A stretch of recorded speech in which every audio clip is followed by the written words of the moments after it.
Comment nous jeudi, c'est avec un grand plaisir pour me porter coup numéro 18 là pour nous. Comme nous t'ai parlé en pile sur verbe qui terminé en ER dans la semaine qui se passe, jeudi, nous parlons plus de détails toujours concernant verbe irrégulier qui terminé en ER. Verbe irrégulier, c'est verbe qui passe suivre règle pour conjugaison. C'est verbe parfois, yo perdu radical yo. C'est verbe qui pas gagne terminaison fixe dans conjugaison. Nous gagnons par exemple quelques verbes irréguliers. Nous gagnons clair qui signifie quoi? Fazer, faire, lire, li, poder, saber, connaître, plaisir, plaisir, ver, ouais, ter, ganhar, trazer, poder venir, dizer, dit, ser, c'est en français, ser, ça c'est verbe, être, satisfazer, satisfaire, mentir, quimber. Nous choisissons verbe fazer pour nous conjuguer dans quelques temps. Pour nous conjuguer verbe, nous supposons qu'on est d'abord pronom personnel. Nous gagnons comme rappel eu, qui signifie moi, você, ou, ele, li, pour un seul garçon, ela, li, pour une seule fille, a gente, nous, a gente ça, en français, li signifie on. On, c'est pronom neutre.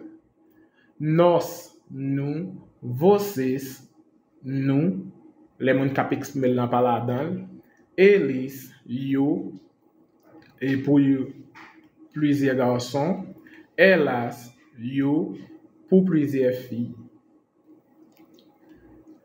Nous parlons pour temps présent. Comme rappel, temps présent, lui indique une action qu'a fait kounya. On conjugue l'ensemble. Eu faço, moins fait. Eu faço, moins fait. Você faz, ou fait.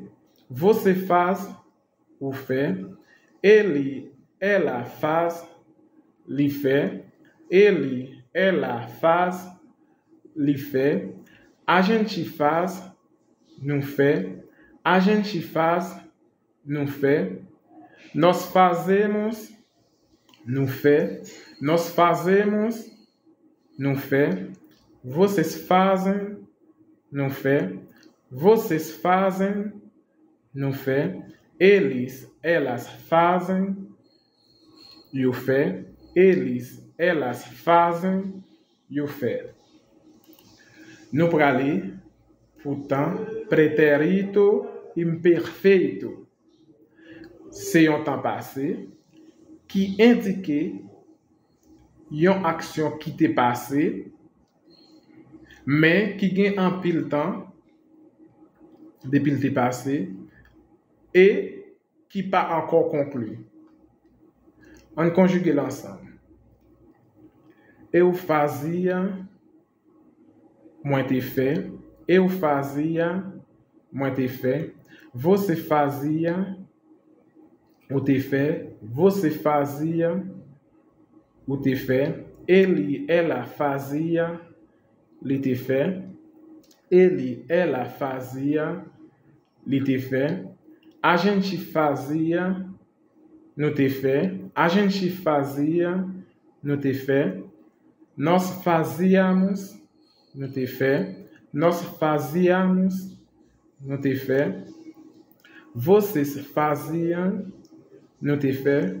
Vocês faziam, no te fait. Eles, elas faziam, eu te fait. Eles, elas faziam, eu te fait.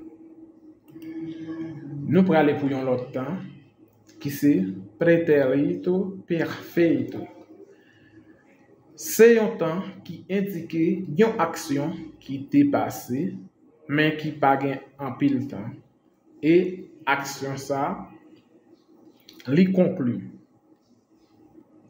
Nous gagnons eu fiz, moi te fait, eu fiz, moi te fait, você fez, ou te fait, você fez, ou te fait, ele, ela fez, li te fait, ele, ela fez, li te fait, a gente fez, no te fait, a gente fez, no te fait, nós fizemos, no te fait, nós fizemos, no te fait, vocês fizeram, no te fait, vocês fizeram, no te fait, eles, elas fizeram, eu te fait, eles, elas fizeram, eu te fait. Nous pour aller pour temps futur. Tant ça, li indique une action qui pourra le faire, mais qui prend un bon petit temps. Nous gagnons eu farei, moi pour le faire, eu farei, moi pour le faire, você fará, ou pour le faire, você fará, ou pour le faire, ele, ela fará, nous pour le faire, ele, ela fará, li pour le faire, a gente fará, nous pour le faire, a gente fará, nous pour le faire, nós faremos, nous pour le faire, nós faremos, nous pour le faire, vocês farão, nous pour le faire, vocês farão, nous pour le faire, eles, elas farão, eu pour le faire, eles, elas farão, eu pour le faire. Dans le verbe ça, il faut mettre bon attention pour ne pas confondre quelques prononciations avec le verbe falar. Nous allons aller pour l'autre temps qui c'est futuro próximo. Tant ça, lui indique une action qui pourra le faire mais qui pas prend en pile temps. Pour nous conjuguer verbe dans temps ça, c'est verbe ir au présent de l'indicatif plus verbe blanc dans infinitif. Nous gagnons eu vou fazer, moi para le faire, eu vou fazer, moi para le faire, você vai fazer, ou para le faire, você vai fazer, ou para le faire, ele, ela vai fazer, li para le faire, ele, ela vai fazer, li para le faire, a gente vai fazer, nous para le faire, a gente vai fazer, nous para le faire, nós vamos fazer, nous para le faire, nós vamos fazer, nous para le faire, vocês vão fazer, nous para le faire, vocês vão fazer, nous para le faire, eles, elas vão fazer, eu para le faire, eles, elas vão fazer, eu para le faire. Nous pour aller pour un autre temps qui c'est temps conditionnel.